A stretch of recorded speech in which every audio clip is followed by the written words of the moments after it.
असे आपले लोकप्रिय आमदार प्रवीण दटके, आपले आमदार आदरणीय संजय भेंडे, माजी आमदार आपले ज्येष्ठ नेते गिरीश व्यास,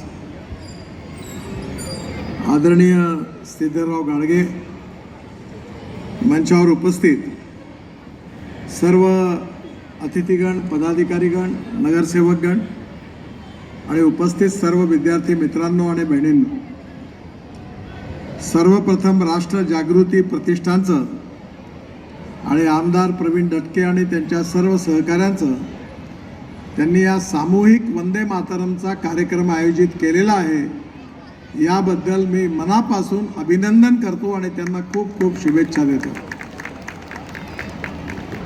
वंदे मातरमचा इतिहास आपल्याला सांगितलेला आहे. आपल्या देशाला स्वातंत्र्य मिळवून देण्याकरता ज्या देशभक्तांनी आणि क्रांतिकारकांनी आपल्या जीवनाची आहुती या स्वातंत्र्याच्या यज्ञामध्ये दिली, त्या अनेक क्रांतिकारकांनी, देशभक्तांनी आणि स्वातंत्र्यवीरांनी वंदे मातरमचा नारा दिला. आपल्या राष्ट्रभक्तीचं गान म्हणजे वंदे मातरम. आपल्या देशाचा इतिहास हा रक्ताच्या थारोळ्यात, घामाच्या, परिश्रमाच्या थेंबांनी लिहिला गेलेला आहे. आणि हा इतिहास ज्यांनी लिहिलेला आहे तो इतिहास त्या क्रांतिकारक, स्वातंत्र्यवीर, देशभक्त अशा सर्व लोकांचा आपण आज स्मरण करतो आहे. कारण उद्या आपला स्वातंत्र्य दिन आहे. हे स्वातंत्र्य आपल्याला जे मिळालं ते अनेक लोकांच्या बलिदानातून मिळालेलं आहे. आणि या स्वातंत्र्याचं रूपांतर सुराज्यामध्ये करण्याचा आपल्या सगळ्यांचा संकल्प आहे.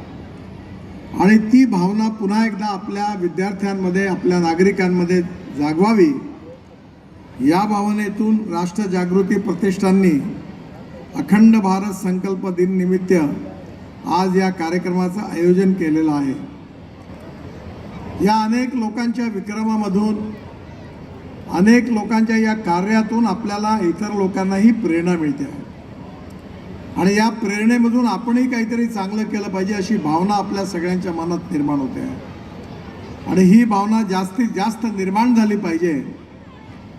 आपली मुलं संस्कारित झाली पाहिजे आणि उत्तम नागरिक झाली पाहिजे, देशभक्त नागरिक झाली पाहिजे, जबाबदार नागरिक झाले पाहिजे, की ज्यांच्यामुळे या स्वराज्याचं रूपांतर सुराज्यामध्ये होणार आहे. त्या राष्ट्रभक्तीची भावना जागवण्याचा प्रयत्न म्हणजेच आजचा हा सामूहिक वंदे मातरमचा कार्यक्रम आहे. उद्याचा दिवस आपल्या सगळ्यांच्या देशाच्या इतिहासातला अतिशय महत्त्वाचा दिवस आहे. आणि म्हणून त्या स्वातंत्र्य दिनाचा उद्या जो महोत्सव होणार आहे, त्याआधी आज या ठिकाणी आपण सामूहिक वंदे मातरम म्हणणार आहोत, ही अतिशय आनंदाची आणि अभिमानाची गोष्ट आहे. आजच्या या भव्य कार्यक्रमामध्ये भाग घेणाऱ्या सर्व विद्यार्थ्यांना, विद्यार्थिनींना, शिक्षकांना, शाळांना, शिक्षण संस्थांना मी मनापासून धन्यवाद देतो. हा कार्यक्रम आपण दरवर्षी या ठिकाणी आता साजरा करतो आहे. असाच कार्यक्रम इतर शाळांनी, इतर संस्थांनी पुढाकार घेऊन साजरा करावा अशी विनंती करतो. आणि एक छोटीशी विनंती आपल्याला करणार आहे की आपण सध्या 1 ऑगस्टपासून नागपूर शहर आणि नागपूर जिल्हा मिळून जवळपास 25 लाख झाडं लावण्याचा कार्यक्रम सुरू केलेला आहे. आपल्या शाळा, आपले महाविद्यालय, आपल्या शैक्षणिक संस्था, सामाजिक संघटना, राजकीय पक्ष या सगळ्यांनी याच्यात भाग घेतलेला आहे. सगळ्या नागरिकांनी भाग घेतलेला आहे. आणि म्हणून माझी आपल्या सगळ्यांना विनंती आहे की आपलं शहर या स्वातंत्र्य दिनाच्या 1 दिवस आधी आपण सगळ्यांनी संकल्प करावा की आपल्या शहराला देशातलं सगळ्यात सुंदर, ग्रीन आणि स्वच्छ शहर करण्याचाही संकल्प आपण सगळ्यांनी करावा.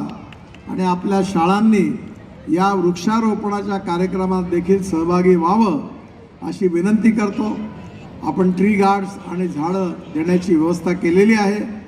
सगळ्या नगरसेवकांनी, मान्य महापौरांनी, त्यांच्या नेतृत्वाखाली महापालिकेनेही काम केलेलं आहे. आतापर्यंत लाखो झाडं लागलेली आहे. आणि अजून 30 ऑगस्टपर्यंत आपण हा कार्यक्रम करणार आहोत. आपण सगळ्यांनी यात सहभागी व्हावं अशी विनंती करतो. आणि पुन्हा एकदा सामूहिक वंदे मातरमच्या निमित्ताने आपल्या सगळ्या विद्यार्थी विद्यार्थिनींना त्यांच्या या उपक्रमाबद्दल खूप खूप शुभेच्छा देतो. माझ्याबरोबर जोरदार म्हणा, भारत माता की, भारत माता की, भारत माता की, वंदे वंदे वंदे